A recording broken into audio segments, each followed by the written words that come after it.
Hey everyone, welcome to another video. Today we're going to talk about issue number 7 of Storm from the Ashes, written by Murwa Ayadil and art by Murwa Ayadil.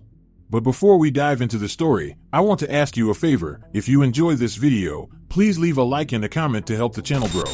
So with that said, this issue opens on the far reaches of the universe in the near future, with the Silver Surfer arriving on a battlefield full of fallen warriors.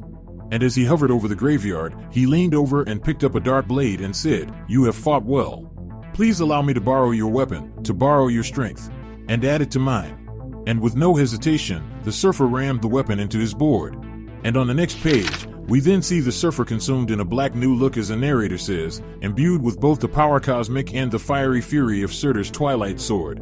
Norrin Radd is one of the most powerful beings in the universe, the Silver Surfer Soot.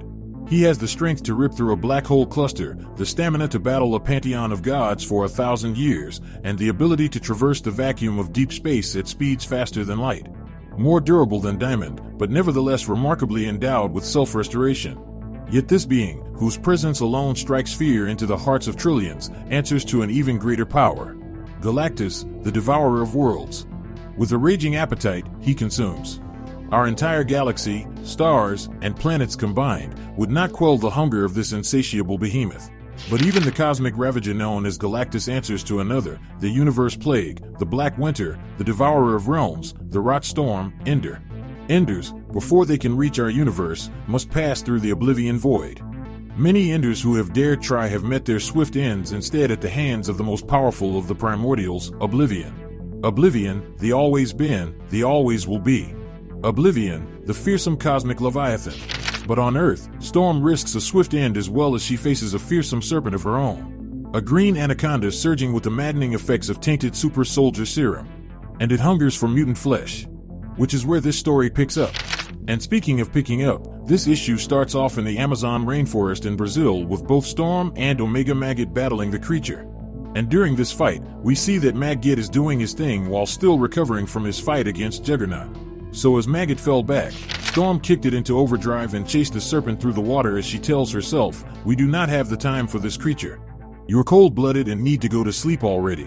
And right as Storm let loose a winter blast, we rewind a little, several days prior, to Iron Man meeting with our hero. And during their conversation, Tony starts off by saying, "You need a better security system." Now this led Storm to reply with, "You need to stop sneaking lady friends into the sanctuary to show off my baby hippos." So with Tony's secret out, Tony then went on to say, "It's not that, it's that you don't do well with secrets. I didn't think you would learn I sneak into your home and not do anything about it." So with this conversation going nowhere, Storm closed her eyes and said, "I'm going back to bed, Tony, and yes, I have a mattress. I don't just float in the air when I sleep." And funny enough, Tony shot back with, "That's not what the Black Panther told us." Now this got on Storm's nerves because she replied by saying, "It's too early in the morning for these mind games. The last time I asked for your assistance on a mission, I gave a press release about our findings. You need my assistance now, but you're worried I will do the same thing. You want to know where I stand with keeping secrets." With that out there, Tony just looked at her and answered with, "This is where you tell me where you stand with them." And like a goddess, Storm stood tall and said, "Does it matter? I can perceive the cosmic dust radiating off you. I presume you've tried and failed to locate Thor. I'm your last hope." Now with that made clear, Tony just looked on and said, "This isn't an Avengers mission. I can't even tell you who the mission is for.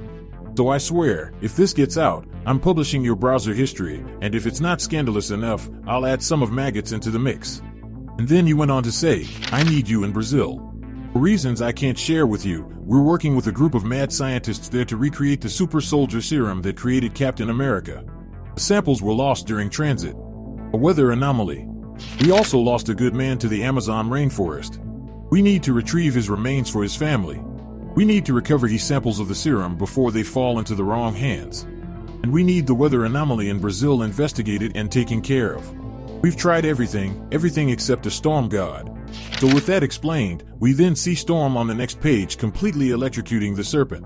So with that creature destroyed, Maggot came running up and shout, "You cremated the whole damn snake. Fetching the pilot's undigested cadaver for his family to bury was the major reason we took this damn job."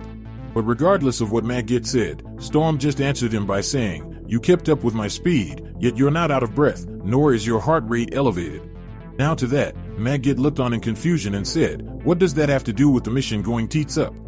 That is when Storm states that she wasn't the one who electrocuted the snake, and in fact, it was someone else's doing that is here. On the next page, we see a god by the name MAMARAGAN, astride Apilia, the regurgitator of tempests. So as this deity stood before them, Storm points out how all the air molecules around them have been replaced with solely oxygen molecules as a figure appeared in the sky behind them, coming in hot. SANGO, another god, let out yet another attack in Storm's direction. That was just a distraction to create an opening for yet another god by the name SUSANOO. So as these three electric-based gods converge on our heroes, they did all they could to hold their ground. So in the attempt to spare Maggot from this battle, Storm quickly grabbed hold of him and used her control over wind to get her friend out of dodge, and as he flew, Storm told Maggot he knows what to do. As for our goddess, were far from getting better, because a fourth god arrived on the scene by the name CHAAC, and also went on the attack.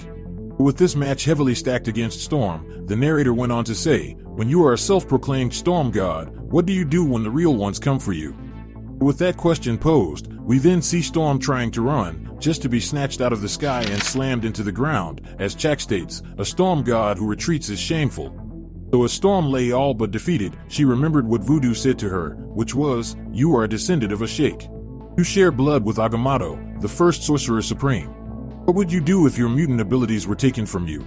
And at that moment, Storm's eyes grew dark and she erupted with magic and bound several of the gods to the ground, and the fourth charged her, and with an outstretched hand our woman grabbed hold of a blade, and said, "From today on, sleep with your eyes wide open," and brought down a gigantic burst of electricity on her opponent. So with that fight dealt with, Storm informed Maggot to call Iron Man and tell him his weather anomaly will soon come to an end. And then told him to tell Tony, "I will bring him the remains of the pilot even if I have to sieve through every flake of ash in that jungle." So with anger in Storm's heart, she shouted, "Fetch me my armor and blade, I'm going god hunting." But that was cut short when a voice from behind her said, "Storm gods and their fury, but Thor must say thee nay." And on the last page, we see Thor arrive on the scene with his hammer in hand. And with that said, this issue of Storm comes to an end. Now down in the comment section below, let me know your thoughts about this issue and what predictions you could have moving forward. So with that established, I hope you enjoyed this video, and please don't forget to leave a like and a comment if you want to see more videos like this. Thank you for watching, and I'll see you in the next video.